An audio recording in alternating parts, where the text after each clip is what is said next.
Cik tev izmaksās atvest auto no Vācijas pašu spēkiem? Pēc tāda video es domāju, ka tu varēsi atspērt durvis turka būdai ar plašu kājas vēzienu. Un es paspēju nopirkt striķa benzīna tankā ātrāk nekā mūs pamanīja policija. Es domāju, ka to tu nemaz negribi zināt. Nu, mums ir bijusi reize, kur brauciens plānoto 600 eiro vietā izmaksāja pāris tūkstošus. Beigās nācās to mašīnu atstāt apšaubāmā servisā Polijā, un pats bīstamākais un tas, ko neviens nekad nerēķina, un galvenais jātic veiksmei un jārēķinās, ka tev var arī nepaveikties. Nu, protams, ja tu dienā pelni 30 eiro, zaudējums nebūs baigi liels. Kā jums būs baigies? Kā jau teicu, ja ir iedvesma un vēlme pamēģināt, karoks rokā un uz priekšu. Viss taupības vārdā. Jo klīst leģendas, kas sots pieķerot ir diezgan bargs. Nu, tad jau galvenais jāsaprot, vai tā mašīna bija to vērta. Cik tev izmaksās atvest auto no Vācijas pašu spēkiem? Iziesim cauri visām izmaksām pa soļiem, kādi tur ir riski un vai šāds brauciens tiešām ir lētāks un izdevīgāks nekā vest to mašīnu ar traileri. Nu, es domāju, ka šo scenāriju, ka varētu atrast un aizbraukt pēc tās mašīnas uz Vāciju pašam, galvā noteikti ir apspēlējuši daudzi. Bet, visticamāk, ka rēti kurš no jums ir saņēmies to visu izveikt pašu spēkiem. Ja šeit tāda ir, es labprāt komentāros paklausīšos jūsu pieredzi, jo es zinu, ka daudziem atvilknēs par šo tēmu ir paslēpti ļoti interesanti stāsti. Nu, tāpat kā mums. Lai atrastu izdevīgāko un drošāko variantu, mēs pa visiem šiem gadiem esam izmēģinājuši un izspēlējuši faktiski visus iespējamos scenārijus. Līdmašīna, autobus, prāmis, traileris, piekabē un, protams, pats romantiskākais – dzītu auto pa zemi pašam savā gaitā. Tāpēc šajā video es mēģināšu detalizētāk izstāstīt par katru no tiem variantiem. Tātad pieņemsim, ka tu to mašīnu jau esi noskatījis, varbūt pat jau norezervējis, un tagad tev jāizdomā, kā tikt viņai pakaļ. Par pašu auto meklēšanu, kur meklēt, ko runāt un uz kādu pamatu kaulēties, un, protams, par visiem riskiem, kas tev šajā ceļā pavadīs. Nākotnē es arī noteikti sagatavošu jums interesantu un pat noderīgu materiālu, tāpēc nekur tālu neaizklīstam un noteikti nospiežam abonēt šo kanālu. Pēc tāda video es domāju, ka tu varēsi atspērt durvis turka būdai ar plašu kājas vēzienu. Bet labi, atgriežamies pie šodienas tēmas. Ceļš uz Vāciju. Tātad tu vari peldēt uz Vāciju ar prāmi, vari lidot ar lidmašīnu, vai tiem, kuriem galīgi nav ko darīt, var kratīties arī ar autobusu, ja ir iedvesma. Es domāju, ka visur tās izmaksas plus mīnus būs līdzīgas. Protams, lidmašīnas gadījumā, ja tu gribēsi jau lidot pēc pāris dienām, tās izmaksas būs augstākas, tad rēķināsim noteikti vidējo. Pie kā mums vēl ir jāsaprot, kurš scenārijs katram gadījumam un lokācijai būs prātīgākais. Pie kam ne tikai prātīgākais, bet droši vien arī izdevīgākais un ērtākais. Un kas nav maz svarīgi, arī ātrākais. Ir, protams, variants ņemt čomu, liet viņu mašīnā degvielu un nesties tai mašīnai pakaļ pa zemi. Bet tas visticamāk būs viens no dārgākajiem risinājumiem, un tur tev būs vajadzīgi vismaz 2 cilvēki. Kā izskatīšanas vērts variants, tur varbūt vēl varētu sanākt, ja tu aizmugurē tai čomu mašīnai plāno piekabināt piekabi, uz kuras to noskatīto mašīnu arī atvilkt. Bet, kā jau sapratām, tur vajag 2 cilvēkus, pie kam vienam no viņiem ir jābūt ar atbilstošu kategoriju un vēl atbilstošu mašīnu. Jo vācietis tev neļaus vilkt divasīgu piekabu ar kaut kādu mazo Audi A4. Tāpēc ļoti prātīgi skatāmies visas svara attiecības, pilnās masas un visu pārējo. Sots tur ir diezgan bargs. Plus pastāv risks, ka tev tos sastāvu novilks no ceļa un saslēgs ķēdēs. Diemžēl no pieredzes. Maksās tas diezgan dārgi un tu būsi kapitulējis un neizbraucis no Vācijas. Tā kā šīs variants, lai paliek džekiem ar pieredzi, ņemsim parastajam cilvēkam pieejamāks ceļus. Tātad prāmis, lidmašīna vai autobuss. Rēķināsim par upjo, vidēji tas izmaksās, teiksim, ap kādiem 100 eiro. Protams, kā jau mēs zinām, tas būs ļoti atkarīgs no tā, cik tu laicīgi nopirki biļeti. Nebūs mazsvarīgi arī sezona, kurā tu viņu pirksi. Un loģiski, ka diennakti kratīties ar autobusu, visticamāk, ka būs vislētāk, bet ne visiem ir tik daudz brīva laika, lai ceļot pa pasauli tik lēni. Pie kam tas ir ļoti nogurdinoši. Tas tev nebūs peldot ar prāmi, gulēt gultā un skatīties seriāls, vai ne? Ejam tālāk. Atkarībā no izvēlētā transporta veida visticamāk, ka tev būs kaut kā jānokļūst arī līdz pašai mašīnai. Ar autobusu visbiežāk tu varēsi piebraukt tuvāk izvēlētajai pilsētai, jo prāmis būs tikai līdz Travemundei, kas ir aptuveni stundas brauciena attālumā no Hamburgas. Un tur jau tev tālāk būs jānesās ar sabiedrisko. Un ja tā mašīna vēl ir kaut kur Vācijas vidienē vai lejas daļā, tur nebūs ne ātri, ne lēti, ne ērti. Pie kam ņem vērā, ka vienu diennakti no savas dzīves jau tu esi pazaudējis skatoties seriālus. Lidmašīna noteikti kā ātrākais, bet tur arī ir savas problēmas. Tie tiešie reisi nebūs uz katru pilsētu, un tev var nākties lidot arī ar pārsēšanos. Vai kā mēs jau noskaidrojām, sēsties sabiedriskajā. Nu, mums šobrīd kā reiz Vācijā pie partnera stāv nopirciens Mercedes, kur teorētiski varētu atstāt šādam braucienam. Par cik plāns ir nedēļu pabraukāt pa Vāciju un apskatīt klātienē dažas mašīnas gan sev, gan klientiem. Un šāds scenārijs ar lidošanu mums būtu ļoti ērts. Aizlido, tajā galā jau viss būs sagatavots, numuri uzlikt un varam operatīvi doties tālāk. Bet tā lokācija tam manam dīlerim ir tāda, ka, lai tur nokļūtu lidmašīnu, man papildus lidojumam vismaz 3 stundas nāksies braukt ar sabiedrisko transportu. Un pie kam pa ceļam man būs jāpārsēžās vismaz 1 reizi, varbūt pat 2. Pie kam tās 3 stundas arī, tādas ļoti teorētiskas. Jo kopā ar visu staigāšanu tur jau būs kāda pusdiena. Un ja es ielidoju pa dienu, kamēr tikšu līdz galam, tā diena jau būs faktiski beigusies. Protams, pie līdzīga scenārija tev ir iespēja, ka tu sarunās, lai tas vācietis uz lidos tev atbrauc pakaļ. Kaut kāds 10-20 km viņš varbūt arī atbrauks, bet 100-200 km tev diez vai kāds brauks pakaļ. Tāpēc visticamāk, ka tev tomēr nāksies ņemties ar to sabiedrisko transportu. Un atceramies, vilciens, īpaši jau ātri vilciens Vācijā, nemaksās 4 eiro kā tukums Rīga. Tagad tu ieraudzīs tās biļetes cenu, droši vien kā apsēdīsies. Bet labi, pieņemsim, ka tu noņemsies ar sabiedrisko un tiksi galamērķī par pārdesmit eiro.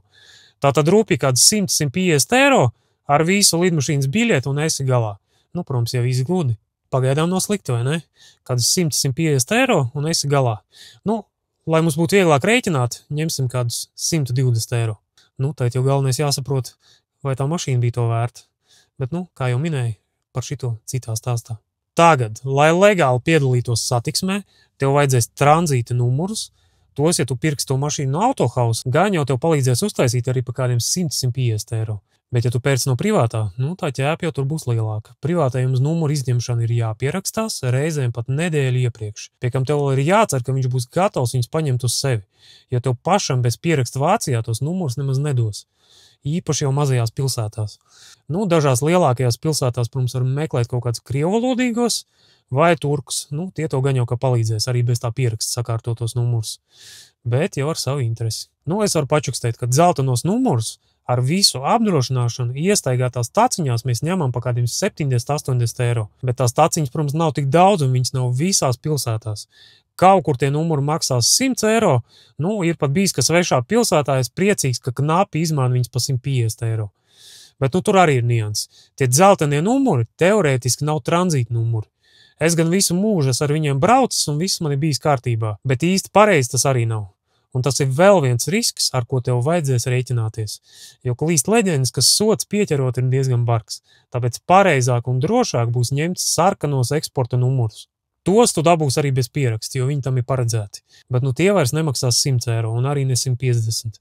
Tur vajadzētu rēķināties vismaz ar kādiem 200. Es gan viņus neesmu baigi ņēmis nekad, bet tās dažas reizes, kad es esmu par viņiem painteresējies, man vācieši saukuši tur 200, 250, kaut kur pat 300 eiro. Kā tur patiesībā zinātāji var droši uzrakstīt komentāros. Labprāt paklausīšos.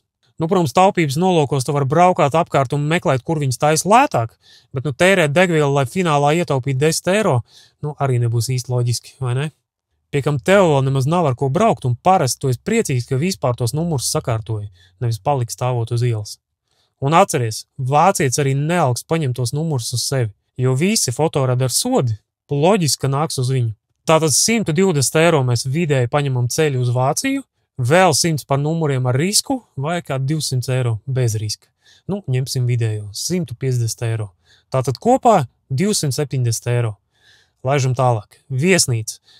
Es jūsu vietā drošības pēc rēķinātu, kad 1 vai 2 nakšņošanas visa reisa laikā. Jo diez vai visiem un visās situācijās sakritīs tik skaisti, ka tu visu varēsi izveikt tekošās dienas laikā. Pie kam numurs Vācijā tu varēsi sakārtot tikai no rīta. Šito arī ņemat vērā, ka ierasties 12 pa dienu viņa CSDD un pateikt, ka tev vajag numurs, aizmirstam, tā nebūs. Pie ideāliem apstākļiem un nosacījumiem, ka visu būs paspējis saorganizēt tā, ka tu ielido agri no rīta un paspēji visu sakārtot tajā pašā dienā. Tu tiksi cauri ar vienu viesnīcu, droši vien, ka pusceļā uz mājām. Ir, protams, nenormālai, kur laiž visu nakti acis turot skātiņiem, bet, paldies, es šito pārtraucu darīt pirms daudziem gadiem, kad 4 no rīta, braucot pa Poliju, pamodos pretējā joslā. Te katrs pats izvērtē gan savus spējas, gan iespējamās sekas, vai ne? Daudz kas būs atkarīgs arī no tā, cik tu svaigs ieradies tajā Vācijā. Loģiski, ja tu tikko diennakti nokritījies autobusā un izkāpi jau nogurs, nekāds baigais gāzējs uz turpmākajām 20 stundām tu noteikti nebūs. Pie kam būs atkarīgs arī no kurienes tu startēsi. Ja izbraukt pēcpusdienā no Berlīnas vai pēcpusdienā no Frankfurtas, starpība būs diezgan liela. Mēs paši, ja kārtojam kaut kādas lietas pa Vācijas augšgalu, bieži peldam mājās ar prāmi, uzbrauc uz klāju un gulēt kā baltais cilvēks. Pie kam nav jāpērk viesnīca, nav jātērē degvielu un mazāk riski. Par riskiem mēs arī vēl parunāsim atsevišķi. Bet šīs variants tev īsti nederēs, ja tu startēsi no Vācijas lejasgala. Jo, saskaitot kilometrus no Vācijas lejasgala līdz ostai, tu ar tiem pašiem kilometriem jau būs iebraucis Polijā, jau kādu krietnu gabaliņu. Un prāms arī, ja tas brauciens ir vasarā un mērķis ir maksimāli ietaupīt, īsti labākais variants tas droši vien, kad arī nebūs. Tā kā to viesnīcu visticamāk, ka tev vajadzēs. Polijā un lielajās pilsētās noteikti būs lētāk. Kaut kādos vācu miestiņos parasti dārgāk. Tāpat jāsaprot, ka cenas pa sezonām arī atšķirsies. Pats es iepriekš nekad neko nepērku un braucot mājās parasti ņem bookingā tur, kur būšu ap kādiem 10 vakarā. Un obligāti paskatāmies check-in deadlines viesnīcās. Mazajos miestos tur pēc 10 vakarā ir kaut kāds papildus maksas, vai ir pat bijušas reizes, ka tas check-ins vispār nemaz nav iespējams. Tā kā uzmanīgi lasam noteikumus. Bet arī, ja viss striķi trūks, nosnaudīsies mašīnā. Kaivs būs baigais, īpaši, ja neizgulējies un uz Vāciju kratījies ar to pašu autobusu, vai ne? Bet, ko ne, viss taupības vārdā. Tā kā, ja tiec cauri vienu viesnīcu, izmaksas ap kaut kādiem 50 eiro. Ja divas, attiecīgi vairāk. Mēs ņemsim vidēju, kad 70 eiro. Kopā ar turpceļu numuriem 350 eiro. Tagad mums vajadzētu degvielu ieliet, vai ne? Diez vai vācietis tev būs atstājis pilnu bāku. Tā kā vidēji rēķināsim, ka tev vajadzēs degvielu aptuveni kaut kādiem 1500 kilometriem. No kaut kādas Berlīnas mazāk, no Frankfurtas attiecīgi vairāk. Šodienas cenas es no galvas nezinu, mēs vēl tikai brauksim, bet es domāju, ka zinātāji man ierakstīs komentāros. Pēdējo reizi, kad bijām Vācijā, pilsētiņās atsevišķos laikos bija līdzīgi kā pie mums. Uz bāņu, protams, kad 40-50 centi vairāk, tur noteikti gan jau kā arī šodien ap 2 eiro litrā. Bet, vidēji mēs rēķināsim, ka tāds vidusmēra dīzels tev apēdīs vēl kāds pāris simtus degvielā. Tiekam Polijā braucot pa E30 to ceļu, kaut kāds pārdesmit eiro tu samaksās par maksas ceļiem. Vai tik jau tagad nebija kaut kas ap kaut kādiem 30 eiro? Tātad pie iepriekš saskaitītajiem 350 eiro liekam klāt vēl 230 eiro par degvielu un ceļu. Kopā mums sanāk cik? 580 eiro. Tātad, ja viss gludi, tu būsi iztērējis vismaz 2 dienas no savas dzīves, protams, ja tu dienā pelni 30 eiro, zaudējums nebūs baigi liels, un būs iztērējis nepilns 600 eiro. Bet arī tie 600 eiro tev būs pie paša optimistiskākā scenārija. Ja tu visu būsi saplānojis precīzi, ielidos no rīta un viss tev ies kā smērēts. Bet, pēc tās iepriekšējās pieredzes reti, kad kādam ir gājis kā smērēts. No pieredzes. Ja tu esi loks, vari netīšām iekāpt vilcienā, kurš iet uz citu pusi. Tu vari arī nepaspēt numurs sakārtot tajā pašā dienā, un pats bīstamākais un tas, ko neviens nekad nerēķina, ka mēģinot ietaupīt tos 100-200 eiro, kurus tu varēsi samaksāt autovedējam, tu brauciet savā gaitā, mierīgi vari apstāties naktī uz bāņu, un viss tavs taupības projekts kapitulē. Un es esmu palicis naktī uz bāņu, pie kam pat ne ar vecumu izkasti. Ar 4 gadus vecu mašīnu, kur kopta tikai pie oficiālā dīlera un nobrauku uz 170 000 kilometrus. Labi, ka mēs braucām divatā, bet ar visu to, tā novilkšana no bāņu un mēģinājums to mašīnu saremontēt Polijā jau izmaksāja vairākus simtus. Beigās nācās to mašīnu atstāt apšaubāmā servisā Polijā, cerībā, ka trēlers pēc pāris nedēļām atbrauks un tā mašīna tur vēl stāvēs. Vienā gabalā. Bet, kā es saku, nevajag zaudēt optimismu. Pirms kaut kādiem 10 gadiem es atbraucu vecu žurku no Vācijas savā gaitā ar pusbeigtu galvu un spiedienu sistēmā. Paldies viņai par to. Tā kā visi tie, kuriem nākotnē ir vēlme pamēģināt izveikt to pašu spēkiem, es jums to pats silti rekomendēju. Pieredzes bagātināšanai. Un, ja nepieciešams, varu arī jūs individuāli pakonsultēt šajos jautājumos. Mans kontakts atradīs mājaslapā dzintarzemauto.lv. Un tiem, kuri nevarēs sagaidīt nākošo video par šo tēmu, noteikti varēšu pakonsultēt arī par to, kas jūs var sagaidīt, ja domājat, ka varat iet mobili.de, noticēt pārdevējiem un optimismu pilns aizlidot pakaļ savam noskatītiem sapņu auto. Jo par to noteikti būs vērts uztaisīt atsevišķu video. Un vēlreiz atgriežoties pie transporta izmaksām, es zinu, ka dažiem ir sanācis aizlidot un atbraukt savā gaitā no Vācijas arī pa kādiem 400-500 eiro. Teorētiski tas ir iespējams, tikai tur ir jābūt perfektiem apstākļiem. Lokācijai ir jābūt tuvu lidostai vai autoostai, Un vajadzēs risinājumu, kā bez nedēļu garas rindas sakārtot tranzītu numurs pa lēto. Un galvenais, jātic veiksmēji un jārēķinās, ka tev var arī nepaveikties. Nu, mums ir bijusi reize, kur brauciens plānoto 600 eiro vietā izmaksāja pāris tūkstošus. Un tas vēl viss to, ka braucām ar 2 mašīnām, un es paspēju nopirkt striķi benzīna tankā ātrāk nekā mūs pamanīja policija. Un to, cik maksā evakuācija no autobāņa līdz tuvākajam servisam, es domāju, ka to tu nemaz negribi zināt. Tāpat kā tu negribi zināt, kā tevi var noslaukt tas serviss Polijā, tādā bezizējas situācijā. Nu, tur tā ir ikdiena. Dienas servisi, evakuatori un vispārējais. Tur tā infrastruktūra ir baigi labi sakārtot. Tur džeki detaļas remontam tev sagādās ļoti operatīvi. Nu, tikai vairumā gadījumu pa kosmosu. Es zinu gadījumu, kur cilvēks pat ģeneratoru maiņu samaksāja nepilnu 1000. Latvijā būtu ticis galā pāris simtiem. Un viņa gadījumā tas tāpat bija racionālāk nekā meklēt autobusu, braukt mājās un sūtīt pakaļ treileri. Tā kā jā, vismaz vienu reizi dzīvē to visu ir vērts pamēģināt. Pieredzes bagātināšanai. Jo es redzu, ka daudz dzīvo kaut kādā utopijā, un es regulāri redzu komentārus no cilvēkiem, kuri pēc visas spriežot Vāciju redzējuši tikai panorāmā. Vai labākajā gadījumā mēnesi Vācijā pastrādājuši. Kaut kur. Strojkā, piemēram. Šitie parasti komentē no dīvāna ar aliņu padusē. Mēs paši pēdējos gadus, lai optimizētu tās izmaksas un samazinātu visus riskus, nevis lidojam tām mašīnām pakaļ, kaut vai 1 vai 2. Bet cenšamies Vācijā salasīt pilnu kravu un sūtam pakaļ treileri. Un pat mums ir reizes, kad pilnībā visu uz vietas nopirkto mēs atstājam treilim. Un paši braucam mājās ar to pašu, ko atbraucām. Un, lai varētu runāt par kaut kādu ietaupījumu, ir jāzina vai jāprot pareizi visu saplānot. Kādu un uz kurien tu vari aizlidot lētāk, kā no turienes nokļūt līdz sev izvēlētajai adresei.